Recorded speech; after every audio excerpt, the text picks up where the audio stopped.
কুসুম গিয়ে ঈশিতার মাথায় লাগতেই সে ঘুমের মধ্যেই একটু নড়ে, চোখের পাতা কাঁপে, কিন্তু পুরোপুরি জেগে ওঠে না। ইচ্ছে হাল ছেড়ে দেয়। থাক, আর তোকে বলে লাভ নেই। রাগে পা ঠুকে দরজা ঠেলে বেরিয়ে যায় সে, ফিরে যায় নিজের ঘরের দিকে। কিন্তু তার মনে ততক্ষণে আরও হাজারটা প্রশ্ন ঘুরপাক খাচ্ছে। এটা কিভাবে হলো? কে তার হাতে আংটি পরিয়ে দিল? তার অনুমান কি ঠিক, নাকি সে ভুল ভাবছে? খালি গায়ে চাদরের উপর উবুর হয়ে শুয়ে আছে ধূসর। তার ফর্সা ত্বকের মাঝে মেরুদণ্ড বরাবর একটা ছোট কালো তিল জ্বলজ্বল করছে।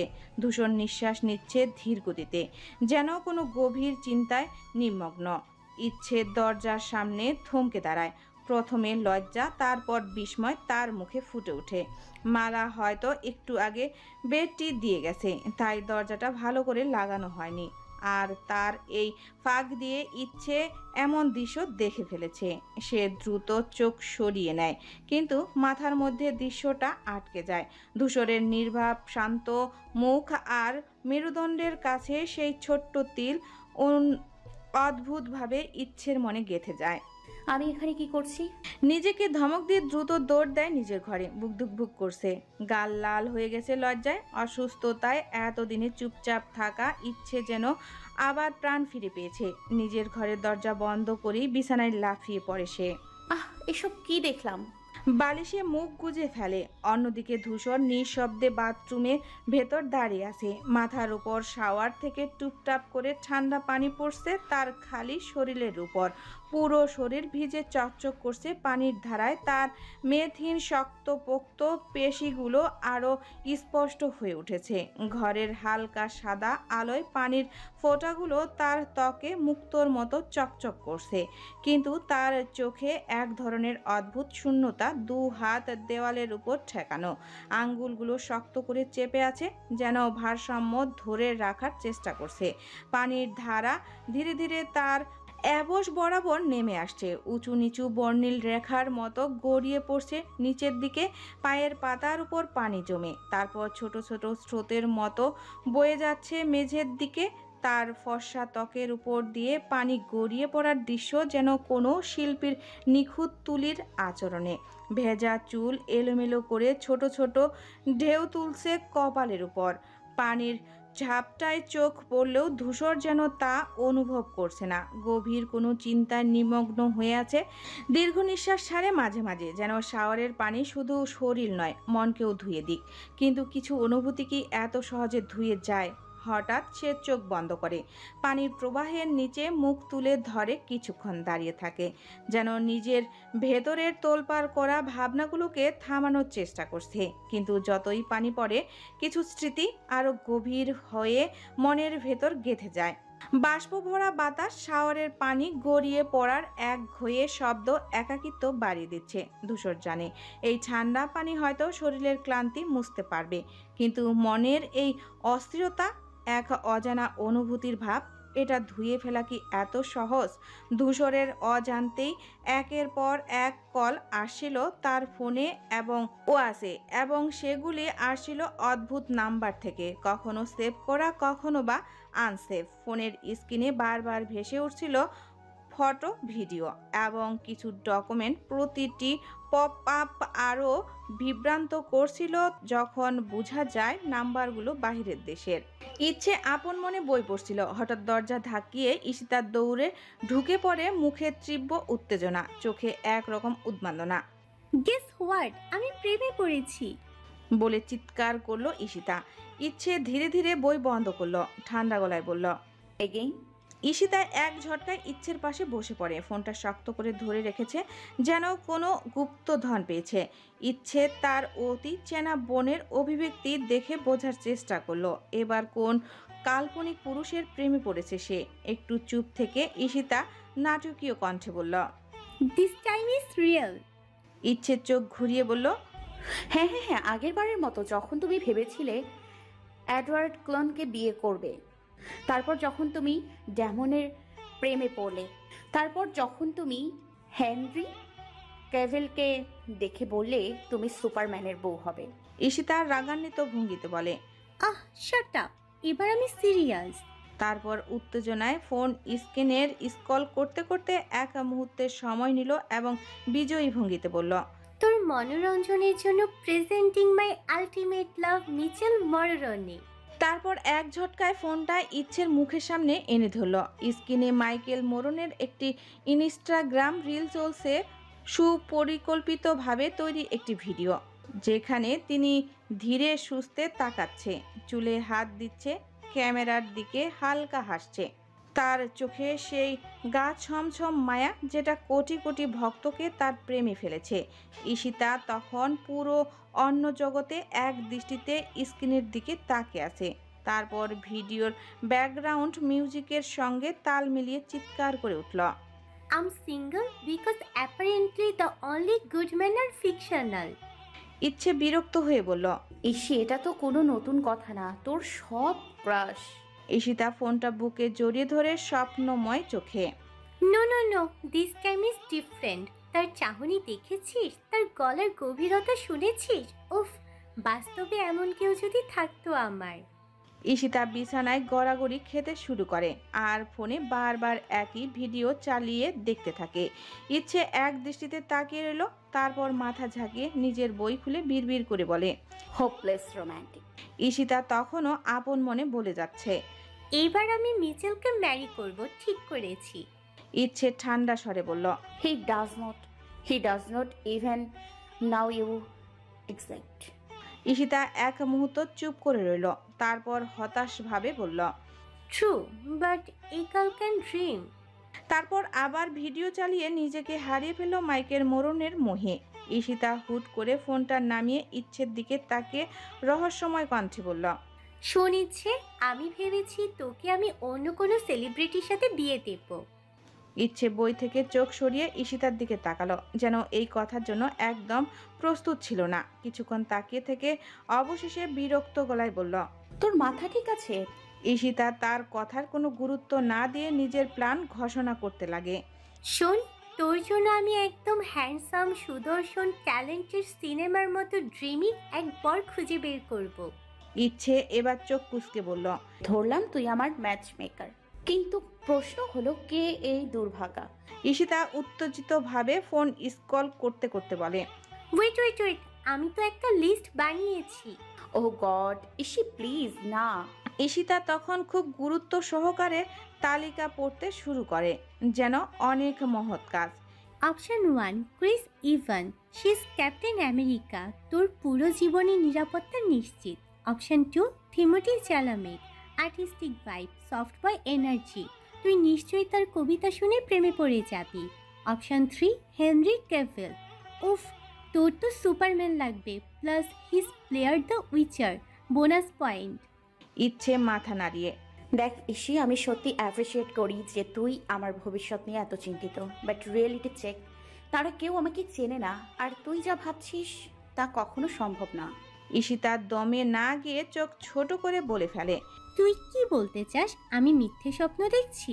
ইচ্ছে গম্ভীর গলায় বলল, yes, and it's borderline delusional. Ishita নাটকীয়ভাবে বালিশে মুখ গুজে বলল, তুই আমার সাথে কোঅপারেশন করিস না। আমি ভেবেছিলাম তোর জন্য একটা ড্রিমি লাভ স্টোরি বানাবো, আর তুই বাস্তবতা টেনে আনছিস। ইচ্ছে হাসে। বাস্তবতা মানতে শেখ ইসি, আমাদের গল্পগুলো সিনেমার মতো হয় না। ঈশিতা দীর্ঘশ্বাস ফেলে বলল, হয়তো না, কিন্তু স্বপ্ন দেখতে দোষ কি?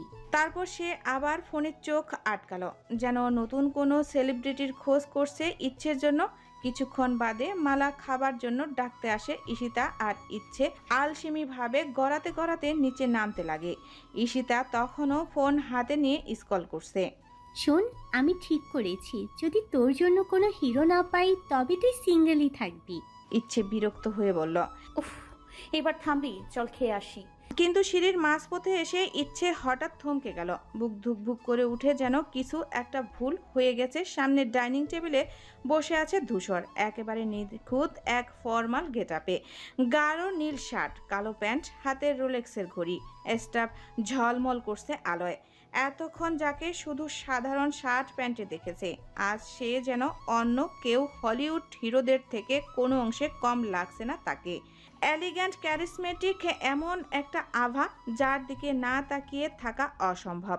ধূসর নির্বাক ভঙ্গিতে খাবার খাচ্ছে, যেন এই মুহূর্তে তার আশেপাশে কিছুই টের পাচ্ছে না সে। ঈশিতার সামনে গিয়ে চেয়ার টেনে বসে। আজ কি কোনো স্পেশাল কিছু আছে নাকি? হুট করে এত ক্লাসি লুক কেন? ধূসর তাকায় ঈশিতার দিকে, এক গ্লাস পানি নিয়ে ঠোঁটে ছোঁয়ালো, তারপর হালকা হেসে, অফিস জয়েন করছি, আজকে কেউ কিছু বলেনি তোকে? ইচ্ছে এতক্ষণ স্থির হয়ে দাঁড়িয়েছিল। ধূসর তার দিকে চোখ তুলে তাকাতেই সে দ্রুত চোখ সরিয়ে নিয়ে সিঁড়ি বেয়ে নিচে নামে। হৃদস্পন্দন তখনও অস্থির, যেন নিজের উপর নিয়ন্ত্রণ নেই এমন কেন লাগছে। ইচ্ছে চুপচাপ ঈশিতার পাশে বসে খেতে শুরু করে, নিজের অনুভূতিগুলো গভীরভাবে লুকিয়ে রেখে। আজকে ধূসর তাকে দেখেও কেমন যেন উপেক্ষা করছে। আগের মতো কোনো কথা নয়, কোনো দৃষ্টি নয়, একেবারে তার দিকে তাকাচ্ছে না। ধূসর যেন সম্পূর্ণ নিজের ভুবনে মগ্ন। খাওয়ার সময় অন্যদের সঙ্গে মাঝে মাঝে কথা বলছে, কিন্তু ইচ্ছের উপস্থিতি যেন তার কাছে একদমই অপ্রাসঙ্গিক। ইচ্ছে জানে না কেন, কিন্তু ধূসরের এই আচরণ তার বুকের মধ্যে একটা অদ্ভুত শূন্যতা তৈরি করেছে। তার হাতের চামচ থমকে যায় কয়েকবার, মুখ গম্ভীর করে শুধু প্লেটের দিকে তাকিয়ে থাকে, যেন এসব কিছুই তার গায়ে লাগছে না। ঈশিতা খেয়াল করলেও কিছু বলে না। আর মীরা, সে তো ধূসরের এই পরিবর্তন দেখে মনে মনে খুশি। তার চোখে এক ধরনের তৃপ্তির ঝলক, কিন্তু তবুও কোথাও একটা অস্বস্তি কাজ করছে তার ভেতরে। ঠিক আছে ধূসর, ইচ্ছেকে উপেক্ষা করছিস, ভালো কথা, কিন্তু এটা বেশি দিন চলতে দেবে না। ও যখনই চোখের সামনে পড়বে তোর ভিতরে পরিবর্তন শুরু হবে। মীরা নিজের মনে ইচ্ছের বিরুদ্ধে নতুন করে কিছু প্ল্যান সাজাতে শুরু করে। 9 বছর ধরে আমি তাকে ভালোবেসেছি, 5 বছর নিঃশব্দে আর 4 বছর প্রকাশ্যে। প্রথম 5 বছর তাকে না বললে কতটা পাগলের মতো চেয়েছি সে হয়তো কখনো জানবেই না, অথচ আজ বুঝি আপনার মতো কাউকে পাওয়ার জন্য আমার না পাওয়া নিতান্তই তুচ্ছ। আপনি তাকে ডিজার্ভ করেন না। সামনের মেয়েটির দিকে বলে ওঠে, আপনি তাকে গিয়ে বলবেন। আমি তাকে মাফ করে দিয়েছি। 9 বছরের ভালোবাসার ভার, তার অবহেলা, সবকিছু আমি তার উপরেই ছেড়ে দিয়েছি। এই কথাগুলো বলার সময় কণ্ঠটা কেঁপে ওঠে, কিন্তু সে নিজেকে ধরে রাখে। 9 বছর সময়ের কি ভয়ঙ্কর নির্মমতা। প্রথম 5 বছর কেবল দূর থেকে দেখে ভালোবেসেছে, নিজের মধ্যেই লুকিয়ে রেখেছে সব অনুভূতি। প্রতিটি হাসি, প্রতিটি অভিমান, প্রতিটি ছোট ছোট মুহূর্ত নিজের মনে গেঁথে নিয়েছে, অথচ সে জানতো না। তারপরের 4 বছর প্রকাশ্যে ভালোবেসে বুক ফাটিয়ে চিৎকার করে ভালোবেসেছে, কিন্তু ভালোবাসা কি কেবল এক পক্ষের হলে পূর্ণ হয়? সে তো পায়নি কিছুই, শুধু অবহেলা, শুধু এড়িয়ে যাওয়া, শুধু উপেক্ষা। আজ বুঝছে তার ভালোবাসা হয়তো কখনোই যথেষ্ট ছিল না, হয়তো সে ভালোবাসার যোগ্যই ছিল না, হয়তো সে চোখ বন্ধ করে গভীর নিঃশ্বাস নিয়ে নিজেকে সামলে নিল। শব্দগুলো নরম অথচ অটল, যেন দীর্ঘ 9 বছরের দহন শেষ। সত্যি সে মুক্তি খুঁজে পেয়েছে। তাহসিন ইতি তালুকদার পরিবারের বড় মেয়ে, একজন মেধাবী ডাক্তার। ছোটবেলা থেকেই দায়িত্ববোধ তার রক্তে মিশে আছে। পরিবারের গর্ব, বাবা মায়ের অহংকার আর ভাই বোনদের নির্ভরতার জায়গা। কিন্তু তার ব্যক্তিগত জীবন, সেখানে ছিল এক নিঃসঙ্গ অধ্যায়। তার সিনিয়র একজনকে ভালোবেসেছিল সে। সেই মানুষটার জন্য কত রাত নির্ঘুম কাটিয়েছে, কত স্বপ্ন বুনেছে। ভেবেছিল এই সম্পর্ক একদিন পূর্ণতা পাবে, ভালোবাসা সম্মানের জায়গায় পৌঁছাবে, কিন্তু এত দিনের সেই ভালোবাসা আসলে ছিল এক মিথ্যা ভ্রম। কফি হাউজের উষ্ণ পরিবেশটা মুহূর্তেই ঠান্ডা হয়ে যায় তাহসিন ইতির জন্য। হাতে ধরা কফির কাপের উষ্ণতা যেন তার হৃৎপিণ্ডের ঠান্ডা হয়ে যাওয়া অনুভূতিগুলো বিপরীত মেরুতে দাঁড়িয়েছিল। চোখের সামনে এতদিনের সাজানো স্বপ্ন তাসের ঘরের মতো ভেঙে পড়েছে। আর যে দাঁড়িয়ে দেখছে তার না পাওয়া ভালোবাসা হবু বর একদম নিশ্চুপ। তুমি তো বোঝো ইতি, সব সম্পর্ক বিয়েতে গোড়ায় না। কথাগুলো এখনো কানের মধ্যে প্রতিধ্বনিত হচ্ছে, যেন তাহসিন কিছু বলতে পারেনি, শুধু ফ্যাল ফ্যাল করে তাকিয়ে থেকেছে সেই মানুষটার দিকে যাকে সে নিজের জীবনের কেন্দ্র ভেবেছিল।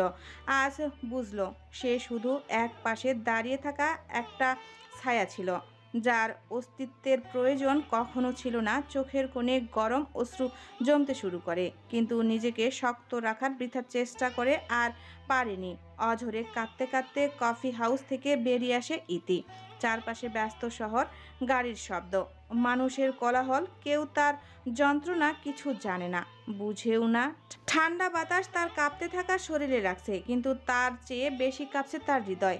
এতদিন ধরে যে ছিল তার জীবন, আজ সে নিজেই তা ছেড়ে চলে এসেছে। সকালের রোদ এসে পড়েছে চকচকে মার্সিডিজ বেঞ্চের গায়ে। গাড়ির দরজা খুলে বেরিয়ে গেল ধূসর। গাঢ় নীল শার্ট, যার হাতা সে গুটিয়ে নিয়েছে কোনোই পর্যন্ত। কালো প্যান্ট আর চকচকে কালো জুতোয় তার চলার ভঙ্গিটা ছিল স্বচ্ছন্দ, আত্মবিশ্বাসী। এক হাতে কালো কোট ঝুলিয়ে, চোখে সানগ্লাস পরে সে ধীর পায়ে সামনের বিশাল ভবনের দিকে হাঁটতে শুরু করে। এটা তালুকদার পরিবারের মালিকানাধীন কোম্পানি, যার হাল ধরতে আজ প্রথমবারের মতো অফিসে পা রাখছে ধূসর। সারা জীবন নিজের শর্তে চলা ছেলেটা আজ পরিবারের দায়িত্ব নিতে এসেছে। কর্মচারীরা বিস্মিত চোখে তাকিয়ে দেখছে তাকে। অনেকে ফিসফিস করছে, তালুকদার সাহেবের বড় ছেলে আজ অফিস জয়েন করেছে। বিল্ডিং এর সামনে এসে ধূসর কয়েক সেকেন্ড দাঁড়িয়ে থাকে। বিশাল 8তলা ভবন, যার গায়ে সোনালী হরফে কোম্পানির নাম খোদাই করা। ধূসর জানে এই অফিস তার বাবা চাচার স্বপ্ন, তার দাদার গড়া সাম্রাজ্য। আজ থেকে এই সাম্রাজ্যের অংশ হতে যাচ্ছে সে। হঠাৎ ফোনটা ভাইব্রেট করতে লাগে। স্ক্রিনে ভেসে উঠল বাবা তালুকদার পরিবারের কর্তা ব্যক্তি। ধূসর ফোন হাতে নিতেই ভেসে এলো কড়া গলায় বলা নির্দেশ, সময় নষ্ট করো না ধূসর, তোমার আজ অফিসের প্রথম দিন, একদম সিরিয়াস হয়ে ঢুকো, বুঝেছো? ধূসর নিঃশ্বাস ফেলে ফোনটা পকেটে রেখে এক ঝটকায় সানগ্লাস খুলে নিল। চারপাশটা একবার ভালো করে দেখে নিয়ে দৃঢ় পদক্ষেপ কোম্পানির বিশাল কাচের দরজার দিকে এগিয়ে যায়। আজ শুধু তার অফিসের প্রথম দিন নয়, আজ থেকে তার নতুন অধ্যায় শুরু। ভবনের সামনে অপেক্ষারত স্টাফ এবং কর্মকর্তারা তাকে দেখে মুহূর্তের মধ্যেই সোজা হয়ে দাঁড়িয়ে যায়। কেউ কেউ সম্মান দেখিয়ে সালাম জানায়। ধূসর সামান্য মাথা নেড়ে সবার শুভেচ্ছা উত্তর দেয়। তার জন্য আগে থেকে নির্ধারিত পার্সোনাল অ্যাসিস্ট্যান্ট পেছন পেছন লিফটে উঠে পড়ে। Sir, your fathers and uncle are waiting for you in the CEO's cabin. ধূসর কিছু না বলে এক দৃষ্টিতে লিফটের দরজার দিকে তাকিয়ে থাকে, যেন ভেতরে কোনো চিন্তার ঝড় বইছে। 8তলা ভবনের লিফট একের পর এক ফ্লোর পার হতে থাকে, আর ধূসর মনে মনে তার আজকের প্রথম কর্মদিবসের পরিকল্পনা সাজিয়ে নেয়। লিফটের দরজা খুলতেই সামনে বিশাল করিডোর, যেখানে কর্পোরেশনের উচ্চ পদস্থ কর্মকর্তাদের কেবিন রয়েছে। ধূসর সোজা সিওর কেবিনের দিকে এগিয়ে যায়।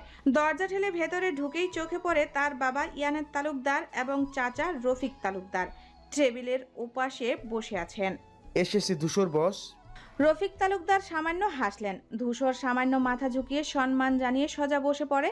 শুরু হয় কর্পোরেশন অর্থনৈতিক ব্যবস্থা, নতুন বিনিয়োগ পরিকল্পনা এবং স্ট্র্যাটেজিস নিয়ে গুরুত্বপূর্ণ আলোচনা। বাবা এবং চাচার কাছ থেকে সব কিছু বুঝে নেওয়ার পর ধূসর উঠে দাঁড়ায়।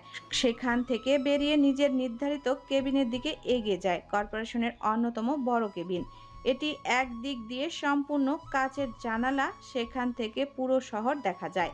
এক পাশে বিশাল বুকশেলফ, আর এক পাশে একটি ছোট লাউঞ্জের মতো ব্যবস্থা। টেবিলের উপর আগে থেকেই রাখা নতুন ডকুমেন্ট, ল্যাপটপ এবং কিছু দরকারি ফাইল। ধূসর চেয়ার টেনে বসে পড়ে, হাত দিয়ে চেয়ারের হাতল স্পর্শ করে যেন এই নতুন অধ্যায়ের বাস্তবতা অনুভব করে। আজ থেকে সে অফিসিয়ালি সিএফও। তার নিজের দক্ষতা আর সিদ্ধান্তে কোম্পানির আর্থিক ভবিষ্যৎ নির্ধারিত হবে। তার পিএ ফাইল এগিয়ে দিয়ে বলে, Sir, they are the pending reports for today. ধূসর ফাইল হাতে নেয়, চোখে হালকা তীক্ষ্ণ দৃষ্টি। এবার অফিসিয়ালি শুরু হলো তার কর্মজীবনের প্রথম অধ্যায়। ইচ্ছে সারাদিন পড়াশোনার চাপে একদম বিধ্বস্ত, পাশে ঈশিতা গভীর ঘুমে, আর সে অলসভাবে ঈশিতার ফোন স্ক্রল করতে থাকে। একের পর এক রিলস, ম্যামস আর নানান আপডেট দেখতে দেখতে হঠাৎ একটা ছবিতে তার নজর আটকে যায়। ছবিটা ধূসরের মার্সিডিজ বেঞ্চ গাড়ির সামনে দাঁড়িয়ে আছে, চোখে সানগ্লাস, গায়ে একদম ফিট ফর্মাল পোশাক। ছবির নিচে পোস্টের সময় দেখে বুঝতে পারে এটা আজকের ছবি। ইচ্ছে প্রথমে তেমন কিছু না ভেবে পাশ কাটিয়ে যেতে চায়, কিন্তু পরনের জামা আর লোকেশন দেখে মনে হলো এটা অফিসের সামনে তোলা। তার মনে হঠাৎ প্রশ্ন জাগে। তালুকদার পরিবারের বেশিরভাগ গাড়ি ইচ্ছে চিনে। তার বাবা বা বড় আব্বু এমন কোনো গাড়ি কিনলে সেটা তার জানা থাকার কথা। ধূসরের স্বভাব সম্পর্কে ইচ্ছে জানে। তিনি খুবই গম্ভীর, আত্মনির্ভরশীল, কারো উপর নির্ভর করে না। তাহলে কি এটা তার নিজের গাড়ি? কিন্তু সে তো কোনো জব করে না, তার তো এমন বিশাল মূল্যের গাড়ি কেনার মতো অবস্থানও নেই। ইচ্ছে কিছুটা দ্বিধায় পড়ে যায়। এটা কি ধূসর ভাইয়ের নিজের বাড়ি? এই প্রশ্ন মাথায় ঘুরতে থাকে। হঠাৎ কৌশলী হয়ে ঈশিতার অ্যাকাউন্ট থেকে মজা করেই কমেন্ট করে, কিন্তু কমেন্ট করার পর তার চোখ আটকে যায় কিছু অদ্ভুত ব্যাপারে। ছবির নিচে অনেক কমেন্ট রয়েছে, কিন্তু বেশিরভাগই বিদেশি অ্যাকাউন্ট থেকে। অদ্ভুত ভাষায় কিছু কমেন্ট, কয়েকটা ইংরেজিতে, কিছুতে অদ্ভুত ইমোজি আর লাইক। ইচ্ছে কিছুটা অবাক হয়। ধূসর তো এমনিতে সোশ্যাল মিডিয়াতে তেমন একটা অ্যাক্টিভ না, তাহলে এত বিদেশি অ্যাকাউন্ট থেকে তার ছবিতে কমেন্ট আসছে কেন? ইচ্ছে ভাবতে থাকে, ধূসর ভাইয়ার সাথে কি সত্যি কিছু রহস্য লুকিয়ে আছে? ইচ্ছে কমেন্ট করে ঘুমিয়ে পড়ে। সারাদিনের ক্লান্তি তার চোখে মুখে স্পষ্ট। বালিশে মুখ গুজে সে গভীর ঘুমে তলিয়ে যায়। ঘর নিস্তব্ধ, শুধু মাঝে মাঝে গাড়ির হর্ন বা দূর থেকে ভেসে আসা কুকুরের ডাক শোনা যায়। ফোনের টানা রিংটোনে ঈশিতা ধীরে ধীরে জেগে ওঠে। ঘর তখনও আধো অন্ধকার। বিকেলের আলো জানালার পর্দা ছুঁয়ে নরম আবহ তৈরি করেছে। ঘুমের ঘরে কিছুটা বিরক্তি নিয়ে সে হাত বাড়িয়ে ফোন খোঁজে। স্ক্রিনে চোখ পড়তেই খানিকটা চমকে যায়। ধূসরের নাম ভেসে উঠেছে। ইচ্ছে একদম নিশ্চিন্তে ঘুমিয়ে। ফোনের শব্দ তার কানে পৌঁছালে ও যেন কোনো হেলদোল নেই। বালিশে মুখ গুজে সে গভীর ঘুমে ডুবে আছে। ঈশিতা ফোন রিসিভ করে ধীর কণ্ঠে বলে, হ্যালো। ওপাশ থেকে ধূসরের ভারী কণ্ঠ ভেসে আসে। তার কথা শুনে ঈশিতার চোখ একেবারে বিস্ময়ে বড় হয়। তারপর ধীরে ধীরে মৃদু হাসি খেলে যায় ঠোঁটের কোণে। কথোপকথনের টুকরো শব্দ শুনলেও বোঝা যায় না কি কথা হচ্ছে, তবে ঈশিতার বদলে যাওয়া অভিব্যক্তি কিছুটা রহস্য তৈরি করে। ফোন রেখে দিয়ে ঈশিতা এক পাশ ফিরে ইচ্ছের দিকে তাকায়। সে তখনও নিশ্চিন্তে ঘুম। ঈশিতার ঠোঁট কামড়ে একটু মুচকি হেসে ধূসর ফোন করছে, আর সে যা বলছে তাতে স্পষ্ট কিছু একটা ঘটেছে। ইচ্ছে হয়তো এখনো কিছুই জানে না, তবে এই ঘুম ভাঙলেই হয়তো অনেক কিছু বদলে যাবে। সন্ধ্যা নামার সাথে সাথে আকাশের রং বদলে যেতে থাকে। গোধূলির কমলা আভা মিলিয়ে গিয়ে ধীরে ধীরে নীলচে অন্ধকারে গ্রাস করে চারপাশ। পাখিরা বাসায় ফেরার তারা নিয়ে ডানা মেলে, আর দূর থেকে ভেসে আসে আজানের সুর। বাতাসে হালকা শীতলতা। দিনের কোলাহল কমে এলেও শহরের গুঞ্জন থেমে যায় না। বাড়ির উঠোনে টিমটিমে লাইট জ্বলে ওঠে। জানালার ফাঁক গলে আসা আলোয় ঘরদোর অর্ধেক আলোকিত, অর্ধেক ছায়ায় ঢাকা পড়ে। রান্নাঘর থেকে মশলার গন্ধ ভেসে আসছে। হয়তো রাতের খাবারের প্রস্তুতি চলছে। সন্ধ্যার এই ক্ষণে সব কিছু যেন এক অন্য মাত্রায় প্রশান্তি আর রহস্য মাখা হয়ে ওঠে। সন্ধ্যার নরম আলো জানালার ফাঁক গলে ঘরে ঢুকছে। আকাশের গোধূলির শেষ রঙগুলো মিশে গিয়ে ধীরে ধীরে নীলচে অন্ধকার ছড়িয়ে পড়ছে। চারপাশে একটা প্রশান্ত আবহ তৈরি হলেও তালুকদার বাড়ির পরিবেশ যেন ঠিক উল্টো। লিভিং রুম থেকে ভেসে আসা চেঁচামেচির শব্দে ইচ্ছে ধীরে ধীরে চোখ মেলে। ঘর অন্ধকার আচ্ছন্ন। পাশেই ঈশিতা গভীর ঘুমে মগ্ন। ইচ্ছে বিরক্ত হয়ে পাশে হাত বাড়িয়ে ঈশিতাকে ধাক্কা দেয়। ইসি ওঠ, শুনছিস নিচে কি একটা হচ্ছে? ঈশিতা প্রথমে কোনো সাড়া দেয় না, কিন্তু যখন ইচ্ছে আবার ধাক্কা দেয় তখন বিরক্ত হয়ে মাথার উপর থেকে বালিশ সরিয়ে কুঁকড়ে উঠে বসে। আধো ঘুম চোখে সে ফিসফিস করে, কি হলো, কি হয়েছে? নিচে কিসের এত শব্দ? ইচ্ছে কপালে ভাঁজ ফেলে শোনার চেষ্টা করে। লিভিং রুম থেকে হৈমন্তী, রোকসানা আর ইয়ানের তালুকদারের কণ্ঠস্বর স্পষ্ট শোনা যাচ্ছে। তাদের গলায় বিরক্তি, রাগ আর উত্তেজনা মিশ্রণ স্পষ্ট। রোকসানা খানিকটা উচ্চস্বরে কিছু একটা বললেন, সাথে সাথে হৈমন্তীর কণ্ঠস্বরও উঁচু হয়ে উঠল। ইয়ানের তালুকদার গম্ভীর গলায় কিছু একটা বললেন, যেন পরিস্থিতি সামলানোর চেষ্টা করছে। ইচ্ছে আর দেরি না করে দ্রুত বিছানা ছেড়ে উঠে দাঁড়ায়। ঈশিতাও এবার পুরোপুরি জেগে যায়, ঘুম চোখ থেকে উধাও। নিচে গিয়ে দেখা দরকার। ঈশিতা ফিসফিস করে বলে। ইচ্ছে মাথা নাড়ায়, যেন এক রাশ কৌতূহল। তালুকদার বাড়িতে এমন উচ্চস্বরে কথা কাটাকাটি সচরাচর হয় না। আজ কি এমন ঘটেছে যে সবাই এত উত্তেজিত? পায়ের নিচের মেঝের শীতলতা অনুভব করতে করতে দু বোন দরজার কাছে এগিয়ে আসে। কৌতূহলী দৃষ্টি নিচের দিকে তাকায়, কিন্তু ওদের সামনে কি অপেক্ষা করছে সেটা তারা একদমই আন্দাজ করতে পারছিল না। নিচের দিকে তাকিয়ে ইচ্ছে আর ঈশিতা মুহূর্তেই চোখ বড় বড় করে ফেলে, তারপর আনন্দে চিৎকার করে ওঠে, আপু! দুই বোন একসঙ্গে খুশিতে লাফিয়ে ওঠে। তারপর এক দৌড়ে সিঁড়ি বেয়ে নিচে নেমে আসে। লিভিং রুমের সোফায় বসে আছে তাহসিন ইতি, পাশে দাঁড়িয়ে আছে হৈমন্তী, রোকসানা, ইয়ানের তালুকদার সহ সবাই। তাহসিনকে দেখে যেন বিশ্বাসই হতে চায় না, এতদিন পর এত বছরের দূরত্ব ঘুচিয়ে সে ফিরে এসেছে। হাসপাতালের ব্যস্ততা, নতুন চাকরি, জীবন সংগ্রামের নানা দোলাচল পার করে অবশেষে সে আজ বাড়িতে এসেছে। তাহসিনের ক্লান্ত মুখের এক পাশে শান্ত হাসি, চোখে একরাশ মায়া। ইচ্ছে আর ঈশিতা দৌড়ে গিয়ে শক্ত করে তাহসিনকে জড়িয়ে ধরে। তুমি সত্যি সত্যি চলে এসেছো? ঈশিতার গলা আনন্দে ধরে আসে। তুমি কি জানো আপু কত মিস করেছি? ইচ্ছে কিছুটা অভিমানী স্বরে বলে, কিন্তু তার কণ্ঠে উচ্ছ্বাস চেপে রাখা সম্ভব হয় না। তাহসিন হেসে ওদের মাথায় হাত বুলিয়ে দেয়। আমি কি তোদের ছাড়া থাকতে পারি? এতদিনের অপেক্ষা, অভিমান, না পাওয়া সব যেন মুহূর্তেই গলে যায়। হৈমন্তী এক পাশ থেকে বলে ওঠেন, আহা, এবার অন্তত খেতে বসো সবাই। এই চেঁচামেচি হচ্ছে অথচ কেউ খেয়াল করছে না মেয়েটা দীর্ঘ সফর শেষে এসেছে। তাহসিন ঢাকা মেডিকেল কলেজে চান্স পাওয়ার পর থেকে হোস্টেলে থাকতো। পড়াশোনার ব্যস্ততার মাঝে মাঝে মধ্যে বাড়ি এলেও তা খুব অল্প সময়ের জন্য। পরীক্ষার চাপ, ক্লাস, প্র্যাকটিক্যাল সব মিলিয়ে বাড়িতে থাকার সুযোগই হতো না। তবে এবার পরিস্থিতি ভিন্ন। ডাক্তারি পড়া শেষ করে সদ্য চাকরিতে যোগ দিয়েছে, আর তার নতুন কর্মস্থল এখন বাড়ির কাছেই। তাই অনেক দিন পর সে ফিরে এসেছে তালুকদার বাড়িতে। একদিকে কাজের চাপ, অন্যদিকে পরিবারকে সময় দেওয়া, সব মিলিয়ে এক নতুন অধ্যায় শুরু হতে যাচ্ছে তাহসিনের জীবনে। তাহসিনের জীবনের এই নতুন অধ্যায় শুধু চাকরির নয়, এক অদৃশ্য শূন্যতাও যেন তাকে গ্রাস করে রেখেছে। ভালোবাসার স্বপ্ন দেখা তাহসিন হৃদয়ের সবটুকু উজাড় করে ভালোবেসেছিল, অথচ শেষমেশে শুধু প্রত্যাখ্যানই জুটেছে কপালে। সময়ের সাথে সব কিছু ভুলে যাওয়ার কথা, কিন্তু কিছু ক্ষত সহজে মুছে যায় না। এই মুহূর্তে কোনো ব্যাখ্যা চাইছে না দুঃখের হিসেব মেলাতে।